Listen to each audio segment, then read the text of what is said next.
Thank you. Our next speaker is a member of the Dynamically Speaking Club out of Lethbridge, Alberta, but she herself does not reside in Lethbridge. She's going to be sharing with us a presentation, a level 5 presentation from the Pathways Persuasive Influence path. Her talk this evening is called Mirror, Mirror. The mirror, a shiny object used by man to keep themselves well kept. This inanimate object alone can stir up strong feelings. What we see reflected back at us doesn't always appear the same to those who are around us. Being self-aware doesn't make us a narcissist. The mirror is a tool to help kinder self-awareness and strengthen our resilience to life's challenges. Last July, Sarah took on the audacious task of completing her persuasive influence path in just a single year. Today is her reflection on her journey. Here with her speech entitled Mirror, Mirror, please welcome Sarah Tricker. Mirror, mirror on the wall, who's the fairest of them all? When we see or hear that, we think about the ugly stepmother in Snow White. She often spoke to the slave in the mirror.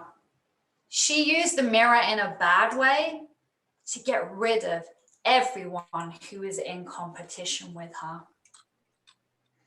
When we think about mirrors and we think about people who look at themselves often in a mirror, the picture that comes to us is bad. We often think those people are vain, and to be vain is a negative thing.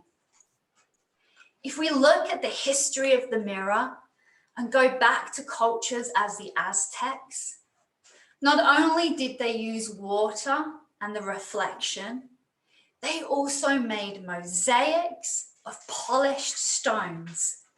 Except the Aztecs, they believed that mirrors were portals into other dimensions. What does the mirror show me? Mirror, mirror on the wall, what does Toastmasters have in store for me?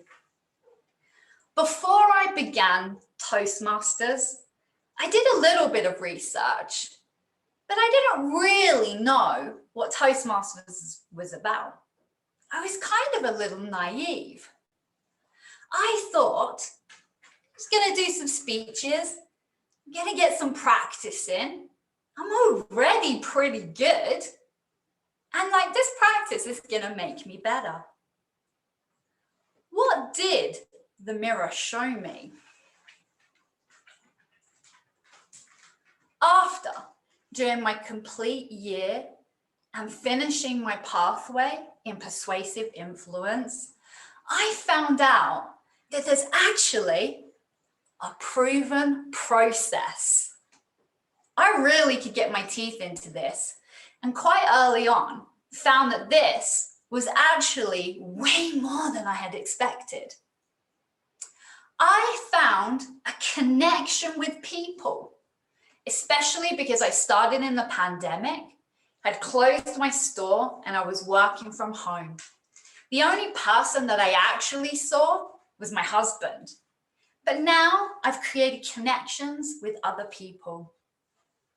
I also had mentors who actually stepped forward and have helped me to become a better speaker. One of the interesting things, and tonight as an example, it doesn't matter where you go in the Toastmasters, wherever you join, there is a community of people worldwide. But I've been given this opportunity when I put out an audacious goal that there's actually people that can support me and help me get to that complete place. I also, from my level 3 project, have actually created a mastermind of life coaches through this networking project that I began. I didn't even know from that moment that I was going to have 10 other people in my life that I would meet on a monthly basis so that we could raise our vibration. Mirror, mirror on the wall, who and how will I influence to follow me? I am going to be completely honest with you here. When I began this journey of Toastmasters, shock factor was the way I used to deal with things. I like the element of surprise. When I was a teenager, everybody dressed this way and listened to this music. Well, I went this way, dressed this way, and listened to this music. When I was moved to Canada and became a teacher, after 5 years of education, 4 years in teaching, I'm not going to do that now. I'm going to start my own business. Even when you look at where I started my own business, so as a healer, I open up a store in Fort McLeod, Southern Alberta, a high Christian population. Everyone thought I was crazy. You know what did the mirror show me? Palatability is actually the key to getting people to listen to your message. Lots of people carry a fragility around them, and when you make them uncomfortable, they get really defensive. So when people used to say to me, "What do you do for a living?" And I turned around and said, "I talk to dead people," that wasn't really getting me clients or the business that I wanted. But one of the really interesting things that I found out through this year on the pathway that I did is that actually my personality and not being afraid of who I am is key to the kind of speaker that I am. Mirror, mirror on the wall, what did I learn most of all? So, before in my life, I have made big goals. And I always completed the goals that I wanted. I have always been successful. And when I came into this, I thought I already had everything. I'm an educator. I've done a teaching degree. I've taught in classrooms. I've presented in front of 500 students, parents, and teachers. Hey, when I was at college, I did a speaking course. I've got this. I'm an entrepreneur. I do sales calls all the time, and I get people to buy something that isn't even tangible, like life coaching. I'm selling to people things that they can't even touch.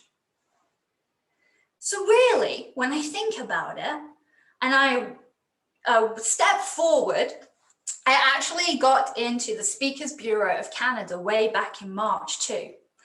I also kind of faked my way into that too. I knew I was an outlier because, hey, I've never actually really done a paid speaking event.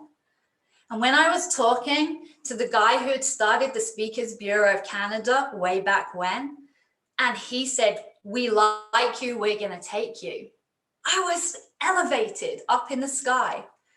And then a few months later, the third wave of the pandemic came, and I got that email. "We're going to put this on hold for a while until things pick up." I'm not going to lie, I was scared. But what did the mirror show me?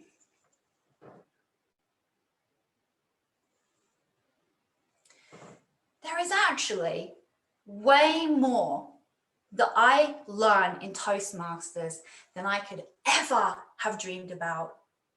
Taking you back to when I talked about the process, going through each of those lessons, building on the speeches, having fun, then going to how I present and the message I gave, coming back full circle to now where I can bring my personality in. When you think about the people who are in Toastmasters, I think about Carl Mercantar. And when I saw his speech on video that Freddie had sent me, And then I watched his speech just before he went into the competition, how he had grown massively. To be the best, you have to work with the best. I've got mentors such as Freddie Doctoran, who is an accredited speaker, one of few women in Canada. Ron McTavish, obviously, who's here today, who is not afraid to tell me as it is, to push me to propel myself forward. I needed to hone my skills in ways to be a successful public speaker. I thought I had all of this. May I even say I was a little bit cocky when I joined Toastmasters, thinking this was going to be an easy journey.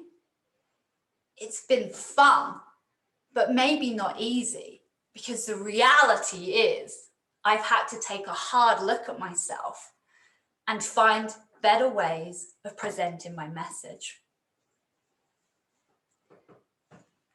Looking at myself in the mirror, I've learned compassion.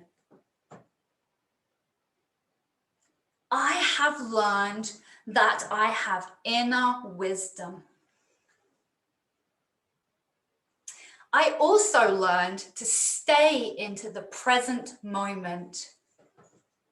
Looking back, it offers us a unique perspective that we can use to see the lessons that we've been through.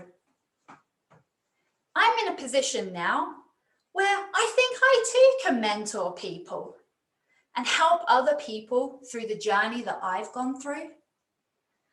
Just as a little baby looks into the mirror and becomes self-aware, we need to connect to our inner child. As Toastmasters, both new and seasoned, I challenge you to look into the mirror and to expand and grow.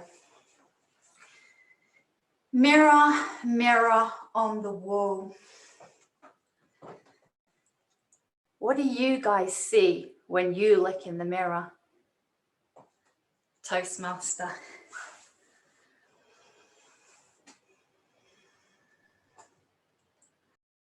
Thank you, Sarah.